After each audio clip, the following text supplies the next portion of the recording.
What's up? Welcome back to John Stark, MacMovieGuy.com, your favorite blind film critic. And I haven't done one of these in a while. But Unstoppable is the 27th movie with Jennifer Lopez that I've seen. So I'm doing another top five. I did a couple of these. I usually only do them with people who I've seen a large chunk of their work, which is true of Jennifer Lopez. I've seen the majority of her work. I haven't seen everything that she's been in. And I didn't count the bajillion music videos that she's crediting herself with on IMDb. And I'm not counting, well, in the titles of 27, I didn't count her TV work, even though I have seen Shades of Blue and obviously In Living Color, but she was a fly girl on In Living Color. I'm not going to put it in the top five for her. That's a bit of a stretch. So these are the top five performances that I think Jennifer Lopez has had in her career. Coming in at number five, we have Hustlers. The performance she was supposed to be nominated for an Academy Award for. Ultimately, yes, I do think it's a top five performance from her. It's a supporting performance. She does kind of take a step back. She sort of plays an experienced performance. It would have been a nice nomination for her. And there's a misconception about Jennifer Lopez that she's just a rom-com actress. When you look at her body of work, she really isn't. She has plenty of thrillers in there. She has some dramas. She's worked with some impressive directors over the years. She earned her spot and then just didn't get it.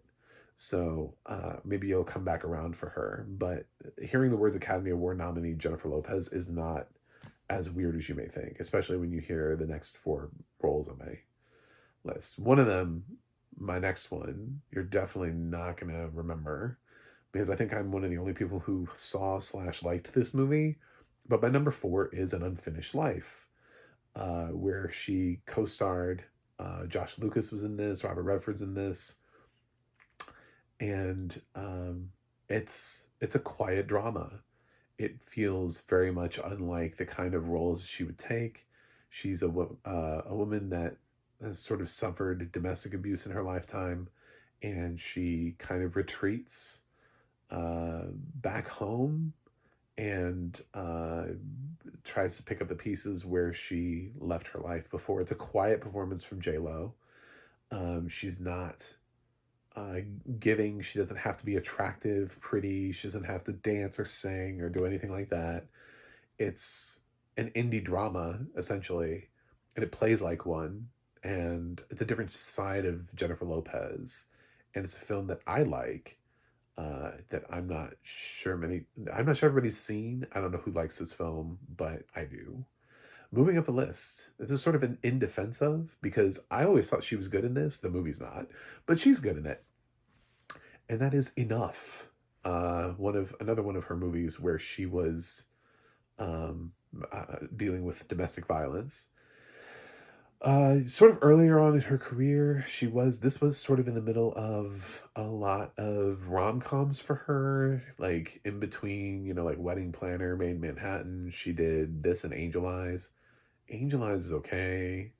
Neither one of the films are really great, but she gives a lot of fire in Enough, and she's believable as somebody who has been attacked and is learning to fight back.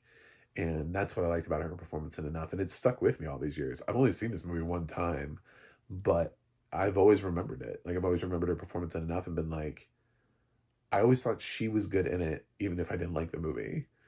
So Enough is going to stay on my list. Number two on my list is Selena, for which she actually earned a Golden Globe nomination. So she's been a Golden Globe nominee as long as Selena's been around. I thought she did nice work playing Selena. Obviously, later on, Netflix would do one with Christian Serratos from The Walking Dead.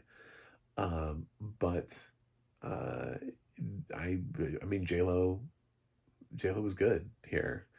I don't know if everybody would have picked her for Selena, but then again, it's like 1995. It happened pretty soon, or 96. It's 96. Pretty not too long after Selena's death, so they rushed in. I think she made sense at the time. So yeah, because she can sing.